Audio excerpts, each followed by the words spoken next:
இப்போ நம்ம அடுப்பத்தை வச்சுக்கலாம். ஒரு கடாயை வச்சுக்கலாம். தேவையான அளவு எண்ணெய் ஊற்றிக்கலாம். எண்ணெய் காஞ்சதும் கடுகு போட்டுக்கலாம். தேவையான அளவு வெந்தயம் போட்டுக்கலாம்.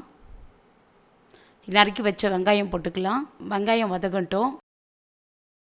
கொத்தமல்லி கருவேப்பிலை போட்டுக்கலாம். நறுக்கி வச்ச தக்காளியை போட்டுக்கலாம். தக்காளி வதங்கிறதுக்கு கொஞ்சம் உப்பு போட்டுடலாம். கல் உப்பு வதக்கலாம். கொஞ்சோண்டு மஞ்சத்தூள், ஒரு 4 ஸ்பூனு மிளகாத்தூள், குழம்பு மிளகாத்தூள் போட்டுக்கலாம். கொஞ்சம் கிளறி விடலாம். நம்ம கரைச்சி வச்ச புளி தண்ணி ஊற்றிக்கலாம்.